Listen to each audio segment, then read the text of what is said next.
Morning. Good morning. How are you, sir? Long time no see. Yeah, it's great to see you again. How you been? Are those new glasses? No, they're just my reading glasses. Just when I need to see the small stuff, Don't sweat the small stuff. It's right, brother. Well, yeah. So I'm back. I'm back from abroad. So I'm getting back into the swing of things, sort of. If you can say, being in a full-fledged war in Israel is back to the swing of things. Did you have a difficult time getting back into Israel? Not at all. I had I flew El Al, the national carrier of Israel, even though it's private now, but they still behave like the national carrier. And I had a ticket from before the whole war started both ways, so I had no problem whatsoever. Good. And people were nice and helpful. It's interesting when we go through times of conflict how people's attitudes and perspectives change, don't they? That is a well-known phenomenon, specifically amongst for Israelis and the Jewish people. When we have an external enemy, then we come together as one. Right. Yeah. You bet. So, but I'd rather be coming together as one without the external enemy, and I don't know how much we really need the enemy. Whatever. Well, do me a favor from a geographical standpoint, if you wouldn't mind. Can you lay out kind of geographically where you are in relation to where most of the action is right now? I'll be happy to do that. I'm going to share my screen. Let me put a little map on up over there, a map action. I thought I clicked the map. Yes, I did. It's just taking a little while to load. Everything's taking a while to load here. 1 second. You still there? Yes, sir. My computer is real slow today. Let's do this.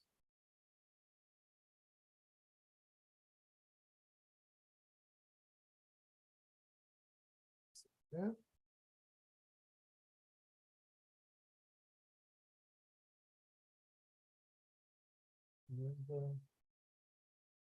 I have the radio on in the background a little bit, and they're talking about Tseva Adom, which is the alarm in various places. I can't see where they are, but they're probably in the south and in the north, maybe. Oh, where's that one?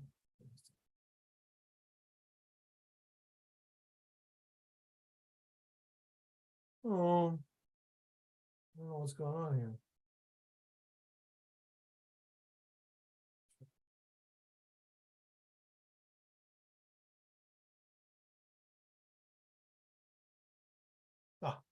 Okay, let's wait until that finishes. There we go. Okay, 1 second. Here is all of Israel, as you can see. See that? Yes, sir. 1 second. So here is the Mediterranean Sea, this blue stuff. Here's Tel Aviv. We go up north towards Haifa. And then this is the Galilee, the upper Galilee. This is the Golan Heights that I'm going around right now. This is the Sea of the Galilee, that blue thing above me. This is the Jordan River. This is the Dead Sea. Then for all the way down towards Eilat. And then this is the new border, relatively new border with not so relatively new, it's about 40 years old, with the Sinai. This is the Gaza Strip over here, and then we're back up towards Tel Aviv. So this is the Gaza Strip. Is really, really quite small. I don't think it's 7 miles wide, or even 7 kilometers wide. So what they did, the animals over there, the terrorists, they burst through the gate, the fence that was over here, and they started attacking little communities all over the place. I think they attacked about 20 communities. They didn't make it all the way to Beersheba, but there was a party going on with about 1,000 people, and they just in the outdoors, not sort of like Woodstock or something like that. And they just came in and started shooting up all the people. They killed hundreds of people in that party. And many of the people in that party were people from abroad. This was like a music party, so people came from Europe and from the United States, France, Germany, all over the place. And of course, some of the people they didn't kill, they took them as hostages into the Gaza Strip. Today there's over 200 people, 220 people that are hostages in the Gaza Strip, this tiny Gaza Strip. No. Now up here in the north, two of my son and my son-in-law and one of my sons is up in the north. My other son is down in the south. They've all been mobilized. They're not full-time army, but after you do the full-time army of about 2 years, 3 years, something like that, then you go into the reserves, and you're in the reserves for about 20 years, 30 years, something like that. You go to go do the reserves for a few weeks a year. No, so my younger son is a chaplain, but they did a quick course for him to be an APC driver. So now he drives an APC. And my other son is a chaplain, and I understand he's been dealing with cleaning up some of the carnage that's been going on over there, because chaplains are in charge of burials and stuff like that. And my son-in-law is a combat engineer. So Baruch Hashem, thank God, none of them, I believe, have seen any action this time, but we're all sitting on the edge of our seats. Yeah. And so this is the north up here. My son-in-law, I think, is up here at the top of the Golan, and my other son is up here at the top of the sea of the Galilee, the Upper Galilee. Okay, any other questions before I stop sharing this picture? Yeah, where is Hebron in relation to all this? Okay, so that's here. Let me stop this so you can easily see it a little bit better. So yeah, so this blue dot that's where I live. Okay. And this is Jerusalem. We're talking about from Hebron to Jerusalem, I think, is like 30 kilometers. What is that, like about 20 miles? 17 miles? To the Gaza Strip, it's about an hour drive to Ashkelon, as you can see over here. Yep. So again, we don't drive into the Gaza Strip nowadays, but and of course the Gaza Strip is from the top to the bottom. It's a bit of a way, but to get to near the Gaza Strip is probably an hour and a quarter by car. No. Thank you. That's helpful. And so we can scroll out a little bit. That's it. This road. This is this road. You see this yellow road over here from Hebron to Ashkelon, that through Kiryat Gat. That is the Cross Judah highway of sorts. And that's it. State Road is right there. The S is almost on the border with Gaza. You might have heard of did you hear of Be'eri? Yes. Glad to hear that you're hearing some stuff. Be'eri, and also Nachal Oz, I think. How close it is over here. Be'eri, they came in over there and they just totally, Nachal Oz, yeah. They totally destroyed them, and also Kfar Aza.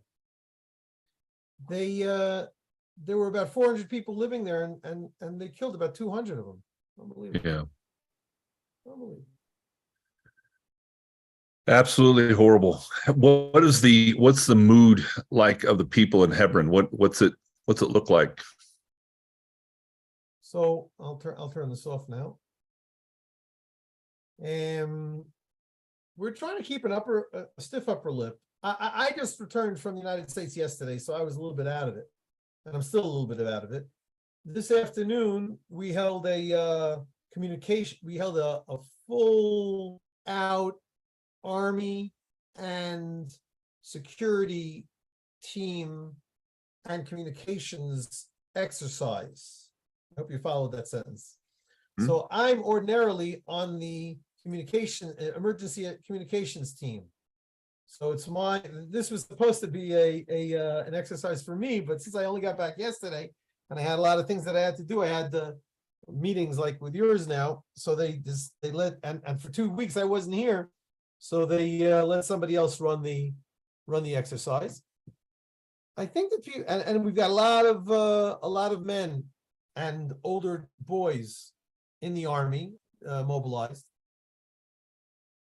So everybody's doing what they got to do. Some people aren't working. In other words, they're not. Their jobs are they're taking off. Chalat means chufsha lo taflum. They're on vacation without pay, but they will be paid by the I don't know how many pennies to the dollar by Social Security. We're used to doing stuff like this, but not for the entire country. So the whole country is mobilized, and it's a real war. The reason that the war was declared, amongst others, was in order to be able to activate certain financial things that the government can do. So your original question was, how are people feeling? Some people are a little more scared. Some people are a little less. I think I'm the most calm person in the whole community. So it has to be kind of a bizarre feeling walking around the streets of your city, seeing a huge, massive portion of a demographic that's missing, I would guess, because it's both men and women that are being called up, correct? So are the young men and women between the ages of 20 and 40 basically non-existent within communities? Is that an accurate statement? I understand where that question is coming from. First of all, I don't live in a city. I live in a very small community. We're about, I don't know, let's say we're 1 square mile, but we have only 100 families. Okay. And most of the day I'm on Zoom, so I don't get out too much anyway. I do get out for the 3 prayer times a day. We pray in our synagogue 3 times a day. But not everybody participates. The women don't really participate throughout the week. It's just the men, and not all the men, because a lot of the men participate in other services, like at their school or at their work or something like that. And we sometimes have more than 1 service in the morning, like probably there's 2 going on today. So I see the people that I'm used to seeing. So this morning, I noticed again, after 2 weeks of the war also already going on, I noticed a few more people wearing army uniform than I'm used to seeing. And I guess a few people that I'm not used to seeing, they're not there because they're out in the field, out south or up north. But I'm not really feeling things very differently personally. Maybe that my wife was Gidon, get with the program. We got a war going on. What are you so nonchalant? Yeah, but that's interesting because was your wife there the entire time? I imagine she wasn't back with you in the state. Yeah. So she has a different feel and perspective on things than you certainly have. So that's interesting. It's an interesting dynamic. Even if I would have been here, she would have been more. Some people, understandably, I think it's a few people are a little less than average anxious. Most people if somebody gets upset, okay, listen, there's a war going on. And this is without us, God forbid, having any personal friends or relatives killed or kidnapped. I'm on a group with my friends from elementary school. Yeah, I wasn't there with them, but I was in the B'nai Akiva with them, whatever.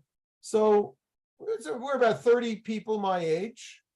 And one guy says, here, he posted a picture of his daughter talking on the news because her husband was kidnapped. So it's that close. Yeah. And there was somebody else here on the first day of the war. I was in America, but I was seeing it on the WhatsApp groups.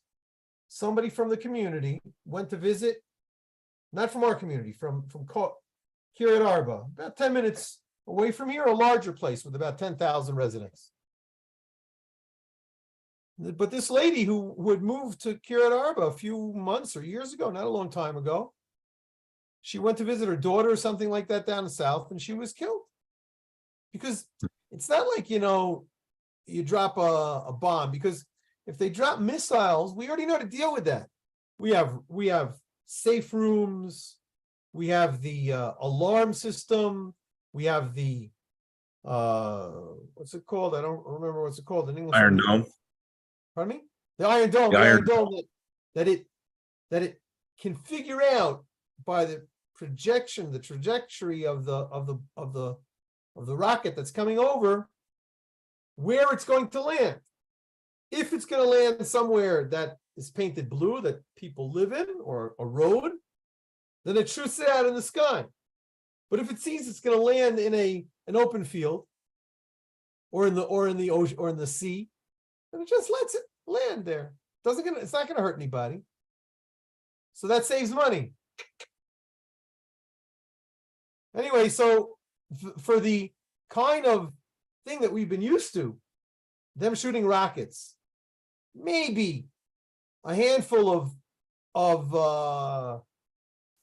whatchamacallit, of terrorists infiltrate, which that happened maybe once or twice, and the whole country got worried about it, but nothing happened because they came in, we found them, we shot them dead, the end. There were 3 kids. Oh, this was probably about 5 or 10 years ago. I don't remember exactly offhand. I'm not good at dates. My wife remembers everything. There were 3 young men, 3 boys, 17, 18, 19, that they were kidnapped when they were on their way home. For 2 weeks, the whole country was up in arms. What's going to be with these kids? Ultimately, they were found. They were killed a few hours after they were kidnapped. But the whole country was just worried about these 3 kids. There was another young man, a soldier, who was in his tank near Gaza. And somehow, some terrorists grabbed hold of him and brought him into Gaza. His name was Gilad Shalit. He was kidnapped for years and years and years, and the whole country all day long was just thinking, what's going to be with Gilad? When's it going to come back? Ultimately came back. We did a deal with the Hamas. I don't think we're allowed to say that. Somebody did a deal with us, and they also did a deal with Hamas. I think 1,000 terrorists were released. We had them in jail. So we released 1,000 terrorists for our one guy. Don't worry about it. Ultimately, we recaptured a bunch of them. We killed a few of them. We're not the low fryer, and we're not suckers. But this is crazy. Over 2,000 people. What are we up to? About 1,400 people killed. Over 200 people kidnapped. Nobody knows how to deal with this. Nobody in the world knows how to deal with this. Yeah. There hasn't been terror like this since the Second World War. I don't think. Yeah. Even at first we were saying this is Israel's 9/11. In 9/11 there were about 3,000 Americans killed, and here the 3,000 out of 300 million. Yeah. So that's 1/1000th. So Yep. in Israel we have 900. We have 9 million residents, 9 million citizens. I think they said it was the equivalent of around 30,000 people, if not more. Exactly. Yeah. Not 3,000, 30,000, 27, 20, whatever. Yeah. Much more. And again, in America, who knows people? Nobody knows anybody in America. Yeah. In Israel, everybody is connected by 1 degree of separation. 1 degree. Yeah, believe it. Believe it. Everybody knows I believe everybody. that. And Yeah. not to mention all these kidnappings, and not to mention I don't know again how much you've been following it. I don't really like to talk about this kind of stuff, but they mutilated people's bodies. It's just I'm not used to this kind of stuff. Nobody's. No. So you were obviously in the United States when this hit. So you had a unique perspective. You got to hear the Western perspective on what is unfolding in your home country. I'd be curious, what are your feelings? What are your thoughts about what you saw and how the West is viewing this? First of all, it started on Saturday 2 and a bit of weeks ago, 3 and a bit weeks ago. I think the 10th, and today's the 24th. Did I get that right? The 5th? Yes, so 2 weeks ago. I landed on I landed on the 5th, so it happened on the 2nd or something like that. I landed on the 10th, so it happened on the 5th. It happened. I think it's happened on October 7th. 7th, yeah. Today's the 24th, so that's 2 weeks and a bit. Yeah. Okay, so on that Saturday, I was in Israel. I was visiting my son in his home, Okay. and so we were guests in another community. Again, I mentioned that I'm in charge of the communications in my community, but not when I'm not there. So I didn't even turn my phone on. But somebody walked in, the head of the community over there walked into our synagogue where we were praying. It was a special holiday. And he said, listen, a war has started and maybe even 100 people have been killed. So when we heard 100 people were killed, we all got, huh? What do you mean? Now we're up to almost 2,000. But anyway, we went back to celebrating. A lot of people were called up to their units, but I was on vacation, cousin, and I'm an old fogey also, so I don't have to go to the army. But on Saturday night, I opened up my WhatsApp and I had 500 WhatsApps running on. So, and then the next day, I don't even remember what I did. It was Sunday. By Monday night, I was already flying, and I spent most of my time with pro-Israel Christians and with Jews. And I wasn't really listening to the news so much, not the local news or to the national news. So I don't really know how people were watching it. But again, that's who I hang out with, my pro-Israel Christian friends and my Jewish friends and relatives. And so everybody, that's all that was on their mind, understandably. So for me to say, what about the people who aren't following this? I don't know how many people there are like that. I mean, President Biden, he came over here for a day. That, people don't do that presidents don't do that kind of thing every day. And now every day we're hearing the president of France, England, India, they're all coming over here to express their solidarity. Our cynicism, though, Israelis' cynicism, say, okay, they're coming over here, they're expressing solidarity. Just wait until we start actually doing something. And then that'll all dissipate. Oh, you gotta be through a ceasefire. You gotta be less. Everybody in Israel says we gotta take these Hamas, kill every last one. Don't stop until they're all dead. Yeah, you're right. I think there's a lot of international support right now, but it won't be long. Well, it's already happening, and people are already calling for ceasefires around the world. How much is enough? How much vengeance is really required here? It's an eye for that kind of stuff. We're not looking for vengeance. No, I know. We're looking for security. I agree. Yeah, I agree completely. And that's where I think, especially in the West, the perspective is lost. Where we're very isolated for all intents and purposes as it relates to our enemies. At least, country to country. You got Mexico and Canada, which I don't think are a threat to the democracy of the United States. So we don't understand, the fight and the battle and the day-to-day constant pressure that Israel is under.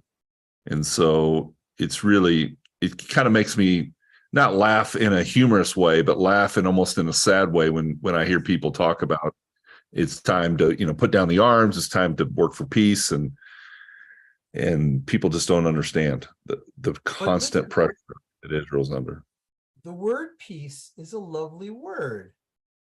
So of course we say, may we be blessed with peace. So let's work for peace. So what is peace? Peace means no more war, no more fighting, no more bullets, no more shells. Okay, so let's go for a ceasefire. But they don't understand that we can't. We just can't do that. We've been doing it too long. And we basically, what they say, we cease and they fire. Yeah. And in the other part of it too is, this is not a war of governments. This is not a war of politics. I mean, this is a spiritual war that goes way back thousands of years. Yes. And there is no, unfortunately, there is no peace this side of salvation, this side of heaven. And to think that there is just, is absolute ignorance and foolishness. But I think there's a spectrum and not just an on-off switch. Yes, we don't have salvation, we don't have redemption until there's redemption. But we have partial redemption. I think that the world in general is more peaceful today than it was before the 20th century. I think there's a lot of things going on better over here now. I think that we're preparing for the ultimate redemption and salvation. I see a lot of people who are much stronger in their own beliefs. What's the difference? What's the difference between your faith in Jesus today and your faith in Jesus after he arrives? Yeah, very strong faith. I think we're getting there. But what's going on over there with Hamas is incorrigible, unbelievable inhumanity. That's something that we people in the West don't understand. You go on Twitter, you see all sorts of crazy stuff. Some boyfriend killing his girlfriend, that kind of thing. Okay, so one crazy, but this is hundreds of people. They come in and they just want to slaughter. It's time to recognize it. And what about the hundreds of thousands of people all over the world that are demonstrating in favor of Hamas? It's ignorance. It's ignorance, and it's a blinding that the enemy has placed over their eyes, and it's deception. I mean, it's evil at its purest form, and evil in the hearts of men is beyond description. It really is. Never seen such a thing before. And it's sad.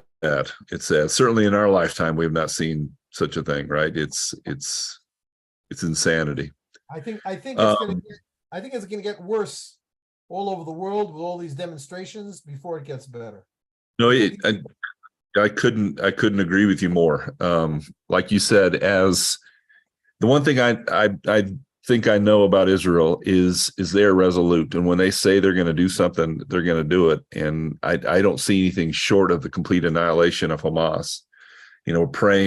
Praying to God that this doesn't escalate beyond Hamas, and Hezbollah stays put, and Iran stays put, and Syria stays put. I don't know. I'm not too worried about Syria. They're in a total shambles over there. As far as Hezbollah, they're already chomping at the bit. And Iran, they're providing a lot of the money and a lot of the expertise, I think, but I don't think they're gonna shoot an atomic bomb this week. But except for those few moments, the hour or two or three, that the Israeli security forces and the intelligence department was caught with their pants down, we in Israel all trust our security forces, and ultimately it's because we believe in God. Ultimately, the Israeli security forces are very strong, and I think I do believe that I know that the American military, the people who serve in the military, are usually more conservative and usually more believing in God. Yeah. And in Israel, it's like that. I just hope, I hope and pray that our commander-in-chief and our administration continues to support Israel at the level to which, at least visually, they appear to be supporting them right now. And I don't disagree with the cynicism that you and your brothers feel there, because it's true. History has proven it to be true, that the cynicism of the support of Israel, or the support of Israel over the years, has wavered. And it's easy to do it right now when you guys face the terrorist attack that you faced, and it'll be much different, I'm afraid, when the ground offensive begins, or whatever your leadership decides to uncork. Let's just say it this way.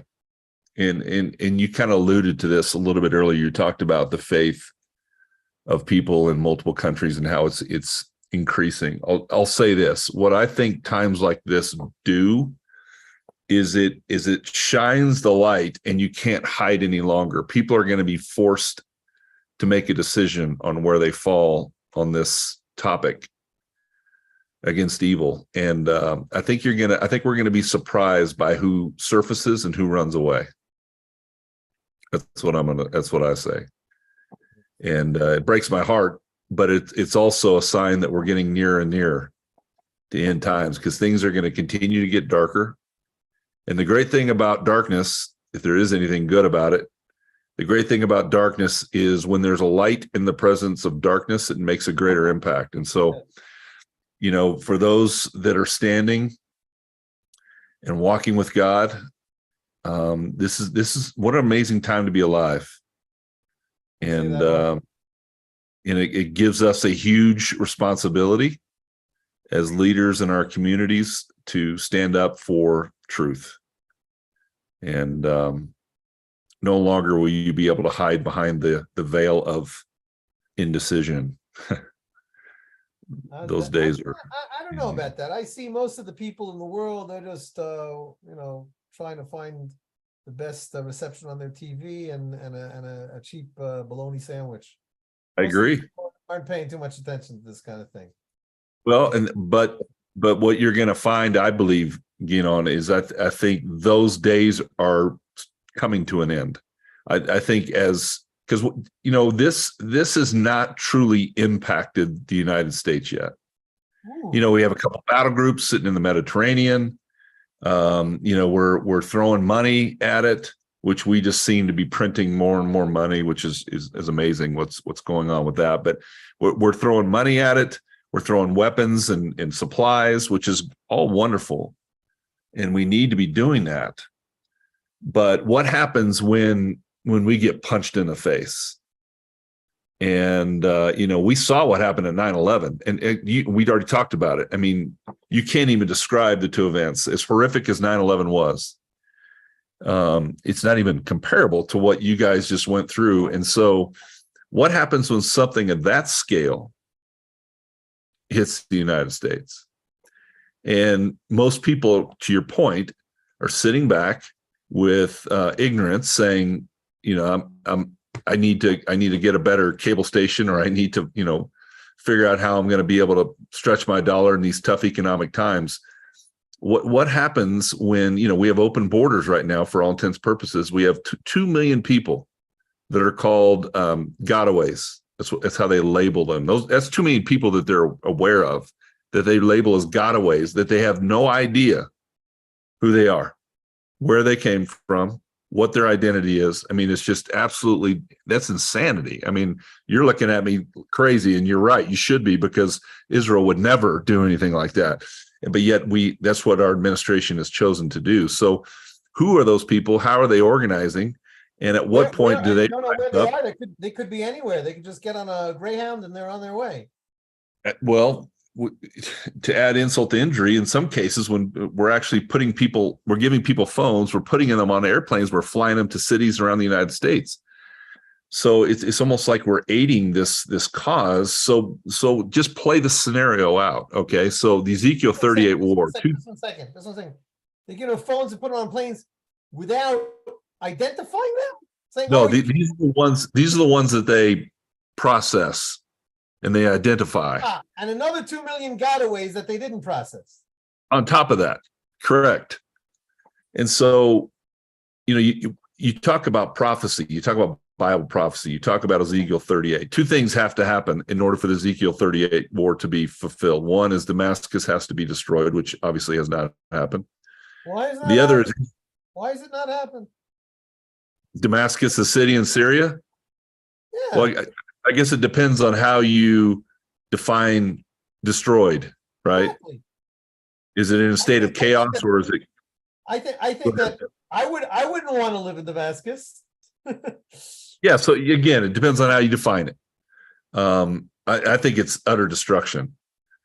But the other important thing as a part of Ezekiel 38 is Israel stands alone. And right now, and therein lies the cynicism, and a good root cause for cynicism, only because it's been prophesied. And so you start asking the question, what would have to transpire in order for the United States to pull back?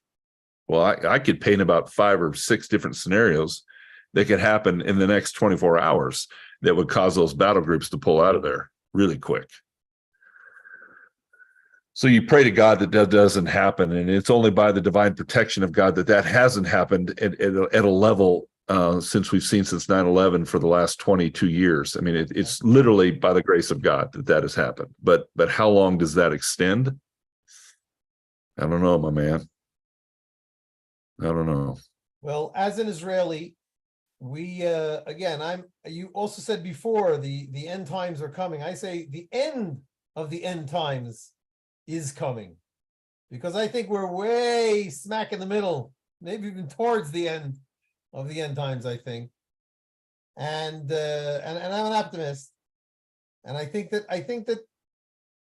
the Damascus has already fallen. What kind of a failed state is that over there? And Israel, with all due respect to all the other governments, we see that Israel is standing alone. And we know it. In other words, most of us are saying, yeah, thank you very much, America. Thank you very much, England, whatever. Where push comes to shove, we can only depend on ourselves and on God. And that's what it's an interesting perspective. It's an interesting perspective. And I, having for the past few years discovered the individual Christians who are using the phraseology that you are on, which side are you on? Are you with the sheep or the goats or something like that? Or are you standing with Israel? Are you standing with the God of Israel? Or are you going to be standing against the God of Israel? Well, I take Genesis 12, verses 1-3 very seriously. And I take God at his word. And he says, for those who bless Israel will be blessed, those who curse Israel will be cursed. And so I take those words very seriously. And that's part of what I desire, on here in the United States, is that the church, and when I say the church, that's a broad term, I understand. Evangelical church. I desire for them to wake up to what is transpiring and what's unfolding right now, because contrary to popular belief, the world does not revolve around the United States. Matter of fact, I've yet to find the United States in the Bible, to be honest with you. And so everything centers right where you sit. And I hope and I pray that our leaders and our pastors around the United States, leading the evangelical church, wake up to the fact that we are connected to our Jewish and brothers and sisters in a very unique and special way. And you are family, as far as I'm concerned, and we must stand together. And I just pray and hope that people wake up and begin to live life with a sense of greater urgency in all that they do. You talked about, we started off this call with talking about how crisis has a tendency to bring people together. And we saw that, with 9/11, but it dissipated very quickly now to a point to where we're more divisive as a country than I think we've maybe ever been. And as the church, it's time for what I refer to as the remnant. It's time for the remnant to rise up and unite in such a way and put aside our petty differences, theological petty differences that we have within the evangelical church, and come together and take very seriously what's transpiring, because the end is near, and we're almost out of time. And even again, not so much with the out of time. What is the right thing to do? No matter where you are on the timeline of history, you always have that yes/no decision. What is the right thing for me to do now? Yeah. And like you said, it's pretty clear. Most of the people I run into, and I think you can relate to this. Most people I meet, they want to live a life of significance. They want their life to count. Very few people that I hang out with don't feel like they want their life to count. People want their life to count. You want your time, 80, 90 years if you're blessed, to make a difference, to live a life of significance. And so one of the questions I often ask people is, so what does that mean? What does a significant life look like?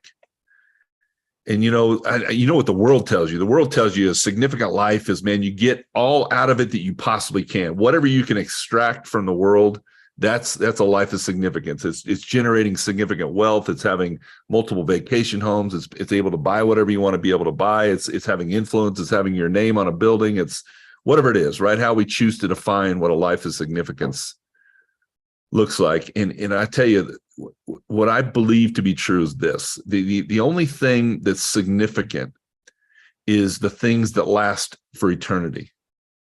And the only thing that I've been able to determine that lasts for eternity is my relationships.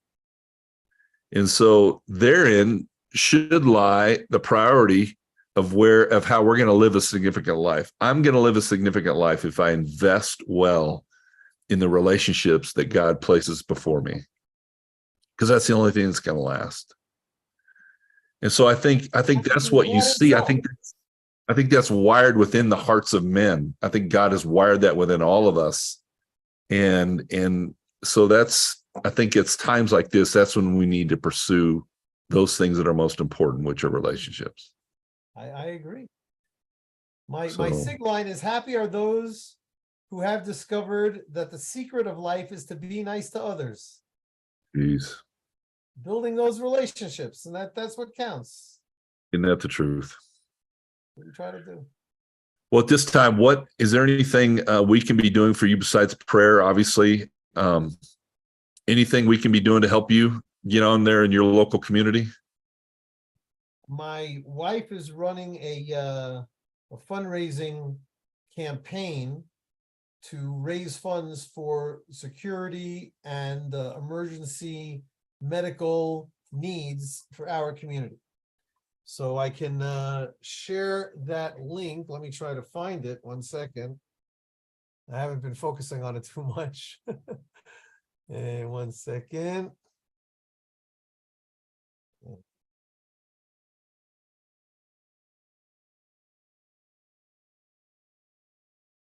No, that's not it.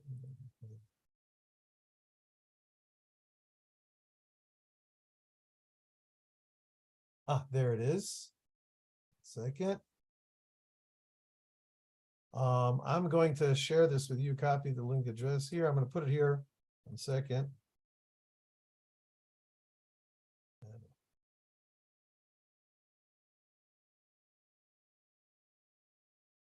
That's not gonna help too much. If it's a link. I'm going to share my screen here with this notepad. So you see the yes. that's yasharlachayal.org/donations. Deborah. Oh, that's hard as heck. I'm going to share that with you in the link over here, and you can share it with your friend. Eh? Fantastic. Hopefully that'll work. I'm not even sure that it works, frankly. And shoot me, if you would, shoot me a link to this video so I can make sure that I send it out to as many people as I can. Absolutely. I'll do that. Yeah. It'll be ready in a few minutes. And I'll send you that by email. And in general, definitely you should share. What am I doing over here? You should share the Root Source, my organization, which is a platform for pro-Israel Christians and Israeli Jews to engage with each other. Perfect. And that, like I said before, is what I like to do most, to make those relationships.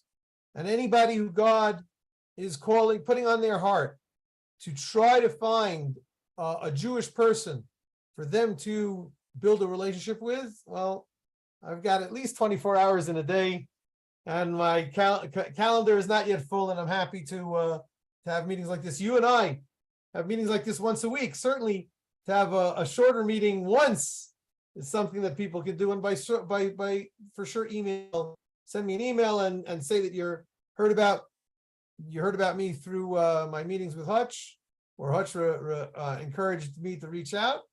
So I'm all ready for that. And God only knows. That's a cliche, but God only knows what kind of amazing goodness might come out of these kinds of relationships.